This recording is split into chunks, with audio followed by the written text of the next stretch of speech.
എന്തു പറ്റി? അറിയില്ല. പ്രിയ, എന്താ? എന്ത്?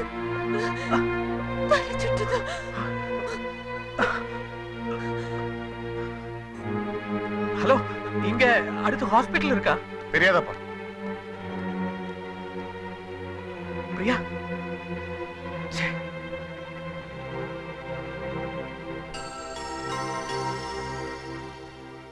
ഹോസ്പിറ്റലിന് ടൗണിലേക്ക് തിരിച്ചു പോകണം. എന്താ പറ്റിയത്? അത് ഒരു ടാക്സി കിട്ടും. വിളിച്ചു പറഞ്ഞാ വരും. എന്താ പറ്റിയ കുട്ടിക്ക്? അത് പിന്നെ നാട്ടിലേക്ക് പോണ വഴിയാ. ബസ്സിൽ വെച്ച് തല കറങ്ങി. എന്റെ കസിനാ. വെക്കേഷൻ സ്റ്റാർട്ട് ചെയ്ത് ഞങ്ങൾ ഫ്രണ്ട്സ് സെലിബ്രേറ്റ് ചെയ്തപ്പോ അബദ്ധത്തിൽ കുറച്ച് ലിക്കർ കഴിച്ചുപോയി. ജ്യൂസാണെന്ന് കരുതി കുടിച്ചതാ. അത്രേ ഉള്ളൂ. അതിന് ഹോസ്പിറ്റലൊന്നും പോണമെന്നില്ല. ഒരു മുറി തുറന്നു തരാം. ഷവറിന്റെ ചോട്ടിൽ കുറച്ചു നേരം നിർത്തിയാൽ മതി, ശരിയാവും. പ്രിയ, പ്രിയ,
ഉണർന്നോ?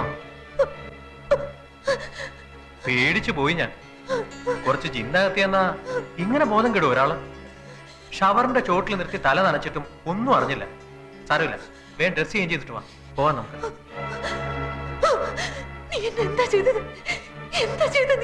അത് കൊള്ളാം. കിടന്ന് വിറയ്ക്കുന്ന കണ്ടപ്പോ നനഞ്ഞ ഉടുപ്പൊക്കെ മാറ്റി. ഇതെവിടെയാണ്? എന്തിനാ ഇവിടെ വന്നത്? എന്താ സംഭവിച്ചത്? എന്ത് സംഭവിച്ചു? നീ എന്നെ എന്താ ചെയ്തത്? പ്രിയ, ഞാൻ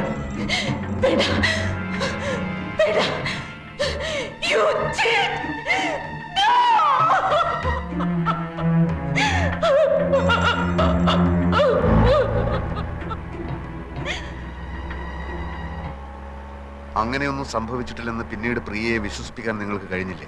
വിശ്വസിക്കാൻ അവൾ ഒരുക്കമായിരുന്നില്ല. അവൾക്കതിന് കഴിഞ്ഞില്ല എന്ന് പറയുന്നതാവും കൂടുതൽ ശരി. എന്ന് വെച്ചാൽ അന്നേ അവരൊരു മനോരോഗിയായി. അതെ, എന്നോട് തീരാത്ത പകയെ ഞാൻ മദ്രാസിലേക്ക് പഠിക്കാൻ പോയത് തന്നെ അവളെ കണ്ടുമുട്ടാവുന്ന സന്ദർഭങ്ങൾ ഒഴിവാക്കാനായിരുന്നു. അമ്മയ്ക്കും വല്യമ്മയ്ക്കും മറ്റെല്ലാവർക്കും സത്യം അറിയാവുന്നത് കൊണ്ടാണ് മിസ്റ്റർ സാഗറുമായിട്ടുള്ള കല്യാണം അവർ തീരുമാനിച്ചത്. ഒരു കല്യാണത്തോടെ അവളുടെ മനസ്സ് നേരെയായിക്കോളും എന്നവർ കരുതി. പക്ഷേ അവൾ മദ്രാസിൽ എന്നെ തേടി വന്നു. എന്നെ വകവരുത്തുകയായിരുന്നു ഉദ്ദേശം. അവിടെ 6 മാസത്തോളം ഒരു മെന്റൽ അസൈലത്തിലായിരുന്നു. പിന്നീട് തറവാട്ടിലേക്ക് പോകാൻ അവൾ കൂട്ടാക്കിയില്ല. ഹോസ്റ്റലിലൊക്കെ താമസിച്ച് പഠിച്ചു. വർഷങ്ങൾക്ക് ശേഷം വീണ്ടും എന്നെ കാണുമ്പോൾ ഒന്നും ഉണ്ടാവില്ല മിസ്റ്റർ ജിത്തു. എല്ലാവരുടെയും സാന്നിധ്യത്തിലല്ലേ നമ്മൾ കാണുന്നത്. നിങ്ങളുടെ സ്വാന്തനപ്പെടുത്തലുകൾ ചിലപ്പോൾ മറ്റേത് മരുന്നിനേക്കാളും ഫലം ചെയ്തെന്ന് വരും. No, I don't want an explanation. ഇത്രയും പേരുടെ ഡ്യൂട്ടിക്കുള്ളപ്പോ ഇതൊരിക്കലും സംഭവിക്കാൻ പാടില്ലായിരുന്നു. ആ പേഷ്യന്റ് എന്തെങ്കിലും പറ്റിയാൽ അതിന്റെ ഉത്തരവാദിത്തം നിങ്ങൾക്കായിരിക്കും. എന്താ ഡോക്ടർ? ഇവര് കുളിക്കാൻ കയറുന്നത് വരെ പ്രിയ റൂമിൽ ഉണ്ടായിരുന്നതാണ്. Now she is missing.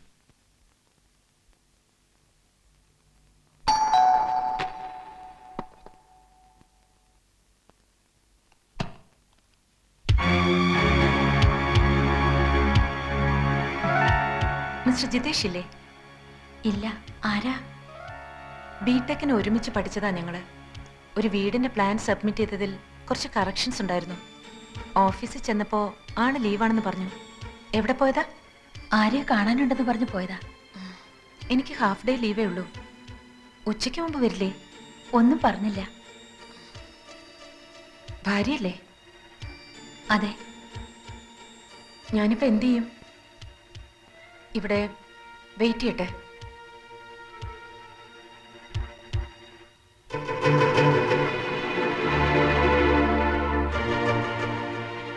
കുടിക്കാൻ കുറച്ച് വെള്ളം.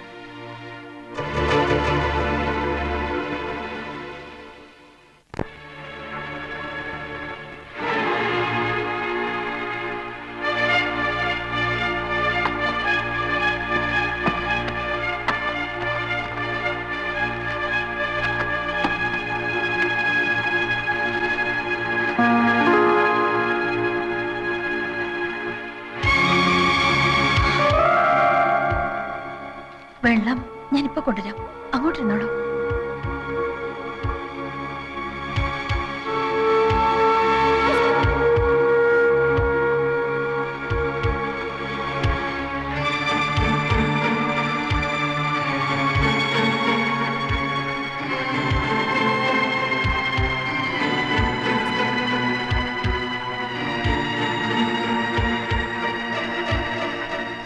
വെള്ളം. നിങ്ങളുടെ കല്യാണം കഴിഞ്ഞിട്ട് എത്ര നാളായി? 2 വർഷമായി.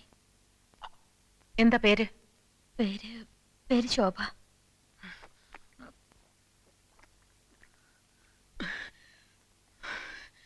ഉച്ചയ്ക്ക് മുമ്പ് ആള് വരുമെന്ന് തോന്നുന്നില്ല. വരട്ടെ, വെയിറ്റ് ചെയ്യാം. വൈകുന്നേരം ആവും ചിലപ്പോ. സാരമില്ല, കണ്ടിട്ടേ പോകുന്നുള്ളൂ. ഫോൺ നമ്പർ തന്നാ ജിത്തോട്ടം വരുമ്പോ വിളിക്കാൻ പറയാം. നേരിട്ട് കാണേണ്ട കാര്യമാണ്. എങ്കിൽ പോയിട്ട് വൈകിട്ട് വന്നോളൂ. ഞാൻ ഇവിടെ വെയിറ്റ് ചെയ്തോളാന്ന് പറഞ്ഞില്ലേ?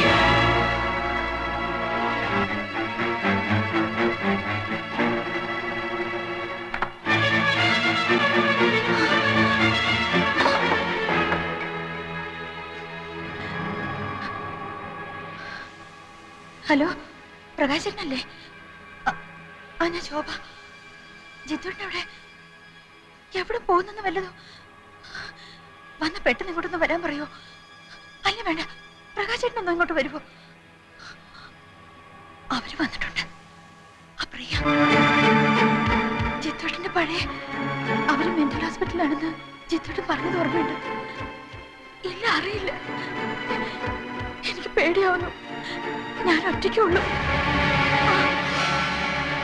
ശരി.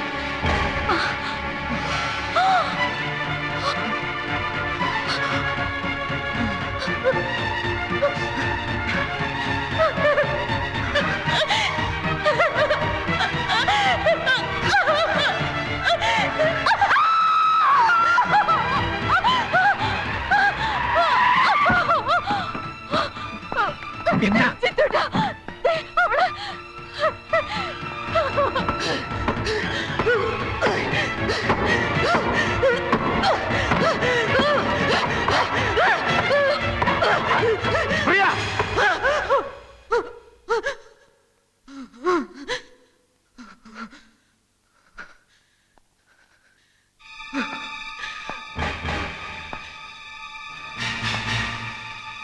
പ്രിയ,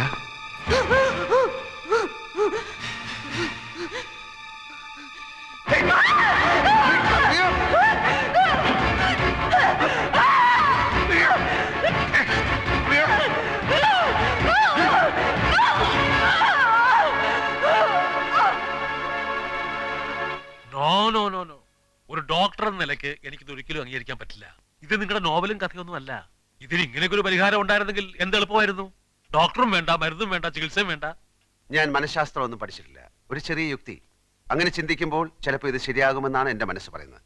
സ്വയം നശിച്ചുപോയി എന്ന തോന്നലിൽ നിന്നാണല്ലോ മറ്റൊരാളെ വിവാഹം കഴിക്കുന്നത്. വഞ്ചനയാണെന്ന വിശ്വാസത്തിൽ പ്രിയ എത്തിയത്. ആ വിശ്വാസമല്ലേ ഡോക്ടർ ആദ്യം മാറ്റേണ്ടത്? അതെ, അതിനിതാണോ മാർഗം? ഒന്ന് പരീക്ഷിക്കുന്നതിൽ എന്താണ് തെറ്റ്? ഒന്നും സംഭവിച്ചിട്ടില്ലെന്ന് പ്രിയയ്ക്ക് ബോധ്യമാകുന്നതുവരെ ജിത്തുവിനോടുള്ള പകയും വൈരാഗ്യവും മാറുമെന്ന് തോന്നുന്നില്ല. ഇതുപോലുള്ള അറ്റംപ്റ്റിന് ഇനിയും അവൾ മുതിർന്നെന്ന് വരും. അരുതാത്ത എന്തെങ്കിലും സംഭവിച്ച ഒരു ദുരന്തത്തിൽ ചെന്ന് അവസാനിക്കുന്നതിലും ഭേദമല്ലേ ഈ ചെറിയൊരു പരീക്ഷണം? സാഗർ പറയുന്നതിലും കാര്യമുണ്ടെന്നാണ് ഡോക്ടർ എനിക്കും തോന്നുന്നത്. പക്ഷെ അതെങ്ങനെ? It is impossible. Doctor please. എനിക്ക് ഇതിന്റെ റെസ്പോൺസിബിലിറ്റി ഏറ്റെടുക്കാൻ ബുദ്ധിമുട്ടുണ്ട്. ആ കുട്ടിയുടെ ബന്ധുക്കളൊക്കെ ഉണ്ടല്ലോ, തീരുമാനിക്കട്ടെ. അവർ സമ്മതിക്കും, എല്ലാവരും സമ്മതിക്കും. ഡോക്ടർ അനുവദിച്ചാൽ മാത്രം മതി.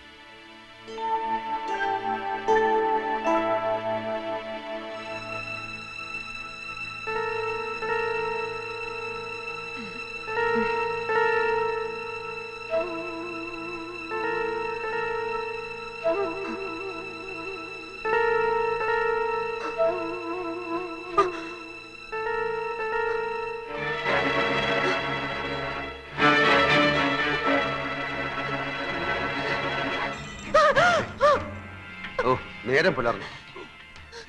മണി 6 കഴിഞ്ഞു. സാരമില്ല, 7 മണി വരെ സുഖമായിട്ട് കിടന്നോളൂ. എന്താ എന്താ ഇതൊക്കെ? ആ, ഒന്നും അറിയാത്ത പോലെ എന്റെ അടുത്തൊന്ന് കിടക്കുമോളെ. ഏ, നിനക്കിത് എന്ത് പറ്റി? ആദ്യ രാത്രി കഴിഞ്ഞ് നേരം വെളുത്തിട്ട് ലോകത്ത് ഇന്ന് വരെ ഒരു ഭർത്താവിനോടും ഒരു ഭാര്യയും എന്നെ തുടരുത് എന്ന് പറഞ്ഞിട്ടില്ല. മോശമല്ലേ? ഒച്ച ഉണ്ടാക്കാത്ത ആൾക്കാർ കേൾക്കില്ലേ? കുളിയൊക്കെ കഴിഞ്ഞ് അടുക്കളയിൽ ചെന്ന് നല്ലൊരു ചായ ഇട്ടുണ്ടോ ചേട്ടന്? ഒരു ഭാര്യയുടെ കടമകൾ ഞാൻ പഠിപ്പിക്കണം. ഇത് ചതിയാണ്, ചതി. ചതിയാ? അത് കല്യാണം കഴിഞ്ഞാൽ ഭാര്യയും ഭർത്താവും ഇങ്ങനെ ഒരുമിച്ച് ഉറങ്ങുന്നതും പരസ്പരം മനസ്സും ശരീരവും പങ്കുവെക്കുന്നതും നാട്ടു നടപ്പല്ലേ? അതെങ്ങനെ ചതിയാകുന്നത്? ഇല്ല ഇല്ല, ഞാൻ വിശ്വസിക്കില്ല. സത്യമായ കാര്യങ്ങൾ വിശ്വസിച്ചല്ലേ പറ്റൂ. കഴുത്തി കിടക്കുന്ന ഈ താലി നോക്ക്, ഉടുത്തിരിക്കുന്ന ഈ പുടവ നോക്ക്, നമ്മൾ കുടിച്ചു തീർത്ത ഈ പാൽ ഗ്ലാസ് നോക്ക്, കടിച്ചു തിന്ന ആപ്പിളും പഴങ്ങളും നോക്ക്. ഈ അലങ്കാരങ്ങളും നമ്മൾ കെട്ടിപ്പിടിച്ചു കിടന്നപ്പോൾ ഞെരിഞ്ഞമർന്ന മുല്ലപ്പൂക്കളും നിന്റെ നെറ്റിയിലെ മാഞ്ഞുപോയ ഈ കുങ്കുമപ്പൊട്ടും അഴിഞ്ഞുലഞ്ഞ തലമുടിയും ഒക്കെ സത്യമാണെങ്കിൽ ഇക്കഴിഞ്ഞ നമ്മുടെ ആദ്യ രാത്രിയും സത്യമാണ്. വേണ്ട, എന്നെ വിശ്വാസമില്ലെങ്കിൽ വേണ്ട, വേണ്ട, എന്റെ കൂടെ വരൂ, വാ. അമ്മയെക്കാളും നീ സ്നേഹിക്കുകയും വിശ്വസിക്കുകയും ചെയ്യുന്ന നിന്റെ വല്യമ്മയോട് ചോദിക്കുക, ഇതൊക്കെ സത്യമല്ലേ എന്ന്. നിന്നെ ആഭരണങ്ങൾ അണിയിച്ച് കതർ മണ്ഡപത്തിൽ കൈപിടിച്ചിരുത്തിയ ഇവരോട് ചോദിക്കേ, ഇതൊക്കെ ചതിയാണോ എന്ന്. വാ. കല്യാണപ്പന്തലും കതർ മണ്ഡപവും സത്യമല്ലേ? 100 കണക്കിന് ആളുകളുടെ സാന്നിധ്യത്തിൽ വാദ്യമേളങ്ങൾ ഉയർന്നപ്പോൾ ഞാൻ താലി കെട്ടിയതും കതിർ മണ്ഡപം വലം വെച്ചതും മറന്നോ? സ്വന്തം തറവാടിന്റെ മുറ്റത്ത് വെച്ചായിരിക്കണം കല്യാണമെന്ന് പ്രിയ വാശി പിടിച്ചതും അത് ഞാൻ സമ്മതിച്ചതൊക്കെ ഒറ്റ രാത്രി കൊണ്ട് മറന്നോ? ഞാൻ പറഞ്ഞിട്ട് വിശ്വസിക്കണ്ട. പ്രിയയുടെ ഏറ്റവും വിശ്വസ്തനായ ഈ മനുഷ്യനോട് ചോദിക്കേ. ആശുപത്രിയിൽ നിന്നും അസുഖം മാറി വീട്ടിൽ വന്നപ്പോ പ്രിയ തന്നെയല്ലേ പറഞ്ഞത്, എത്രയും പെട്ടെന്ന് സാഗറുമായിട്ടുള്ള കല്യാണം നടത്തണം, കഴിഞ്ഞതൊക്കെ മറന്ന് ഇനി സാഗറിന്റെ കൂടെ ജീവിക്കണമെന്നൊക്കെ? ഇല്ല ഇല്ല, ആരും എന്നെ കല്യാണം കഴിച്ചിട്ടില്ല, ആരും എന്നെ കല്യാണം കഴിക്കാൻ പാടില്ല.